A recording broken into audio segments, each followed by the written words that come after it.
অন্যের প্রশংসা করতে ভালো লাগে।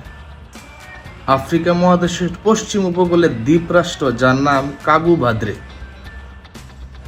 1975 সালে তারা পর্তুগাল থেকে স্বাধীনতা লাভ করে এবং ওই দেশের জনসংখ্যা আপনি অবাক করা বিষয় মাত্র 6 লাখ। 6 লাখ পুরোপুরি হয় না, 5,91,000 বলা হয় কাবু ভাদ্রে। এই কাবু ভাদ্রে গতকালকের আগের দিন ক্যামেরুনকে হারিয়ে ওয়ার্ল্ড কাপের কোয়ালিফায়ার রাউন্ড শেষ করলো এবং আগামী 26 ফুটবল ওয়ার্ল্ড কাপে তারা অংশগ্রহণ করছে, যে দেশটার নাম কাবু ভাদ্রে। এবং এই দেশের নাম আমি থিঙ্ক এখানে যারা এই ভিডিওটা দেখছেন তারা কেউ হয়তো সেভাবে শুনেননি, কিন্তু এই মাত্র 6 লক্ষ মানুষের দ্বীপরাষ্ট্রের এই আফ্রিকা অঞ্চল ভিত্তিক এই দেশটা বিশ্বকাপে জায়গা করে নেবে।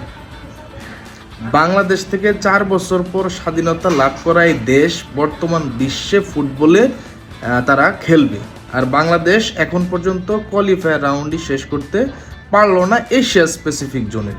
যাক, বাংলাদেশকে দুর্বলতা করেও বলার উদ্দেশ্য না, উদ্দেশ্য হচ্ছে মানুষের জনপ্রিয়তা, মানুষের প্রশংসা, মানুষের ভালোবাসা এগুলা ছড়াইতে হয়, স্প্রেড করতে হয়।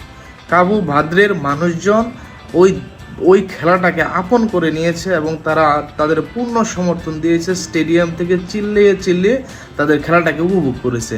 এবং কাবু ভাদ্রে এইবার নতুন দল হিসেবে সবচেয়ে ছোট জনসংখ্যার দিক দিয়ে ছোট দল হিসেবে দ্বীপরাষ্ট্র হিসেবে বিশ্বকাপে অংশগ্রহণ করছে।